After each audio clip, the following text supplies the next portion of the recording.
semua, Assalamualaikum. Jumpa lagi bersama saya, Cikgu Tengku dalam tajuk pelajaran hari ini, kata arah. Baiklah murid-murid, apakah yang dimaksudkan dengan kata arah? Kata arah ialah perkataan yang menunjukkan arah, hala atau kedudukan sesuatu. Baiklah, sebelum kita meneruskan pelajaran, mari kita baca buku teks muka surat 64 terlebih dahulu. Baiklah murid-murid, untuk baca buku teks tajuk kata arah muka surat ini, andaikan kamu berada di belakang kapal terbang ini menghadap ke hadapan sebagaimana yang cikgu tunjukkan contoh di atas untuk membolehkan kamu faham arah yang ingin diperkatakan dalam petikan ini. Baiklah, kita mula membaca. Aina dan Aiza berasa seronok menaiki kapal terbang. Aina dan ibunya duduk di kerusi hadapan sebelah kiri. Aiza dan ayah pula duduk di kerusi belakang sebelah kanan. Aina melihat tempat menyimpan beg di bahagian atas kabin. Jaket keselamatan berada di bawah tempat duduk. Baiklah murid-murid, terdapat beberapa kata arah di dalam petikan tadi. Itulah yang pertama, kiri. Yang kedua, kanan. Yang ketiga, atas. Yang keempat, bawah. Dan dua tambahan yang perlu kamu pelajari ialah hadapan dan yang terakhir belakang.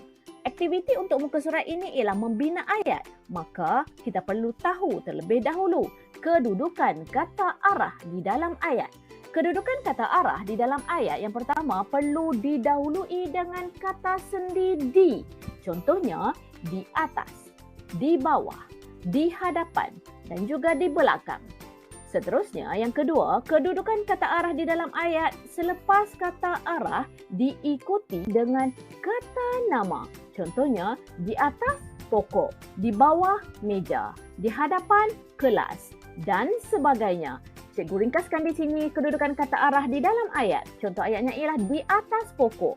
Di itu ialah kata sendi, berada di hadapan kata arah. Atas itu ialah kata arah. Dan selepas kata arah perlu ada kata nama seperti yang cikgu terangkan sebentar tadi. Dan pokok itu ialah kata nama. Baiklah murid-murid, mari kita lihat satu persatu dan bina ayat untuk kata-kata arah di atas di skrin ini. Yang pertama, kiri. Kiri, penerangan yang boleh cikgu berikan kepada kamu jika kamu menghadap ke hadapan, objek yang kita fokus ataupun ingin perkatakan itu berada di sebelah tangan kiri kita. Baiklah. Gambar dan ayatnya ialah, andaikan kamu berada di dalam kereta itu. Maka contoh ayatnya ialah, stesen minyak itu berada di sebelah kiri kereta saya. Itu ialah arah kiri. Seterusnya arah kanan. Penerangan yang boleh cikgu berikan kepada kamu ialah jika mata kita menghadap ke hadapan, objek yang kita fokus ataupun subjek ayat itu berada di sebelah tangan kanan kita. Baiklah, contoh ayatnya ialah, andaikan kamu berada dalam kereta tersebut, maka contoh ayat untuk gambar ini ialah hospital itu berada di sebelah kanan kereta saya. Seterusnya atas. Atas, objek ataupun subjek ayat itu berada di atas sesuatu benda. Contoh ayatnya ialah lampu itu berada di atas meja. Lampu ialah subjek ayatnya. Seterusnya bawah. Bawah ialah penerangan yang boleh cikgu berikan kepada kamu objek yang difokus ataupun subjek ayat berada di bawah sesuatu benda. Contoh ayatnya ialah Aina menyorok di bawah meja. Aina itu ialah subjek ayatnya.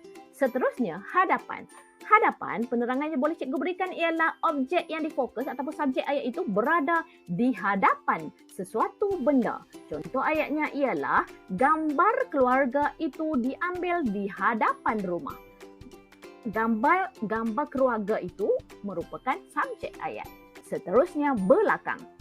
Belakang, objek yang difokus ataupun subjek ayat pula berada di belakang sesuatu benda. Contoh ayatnya ialah Adam berdiri di belakang kerusi. Subjek ayat di sini ialah Adam, bukan kerusi. Maka Adam berada di belakang kerusi. Baiklah murid-murid, semoga bermanfaat.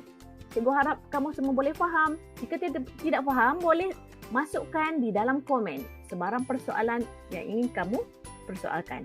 Baiklah, sampai di situ saja. Semoga bermanfaat. Jumpa lagi. Bye. Assalamualaikum.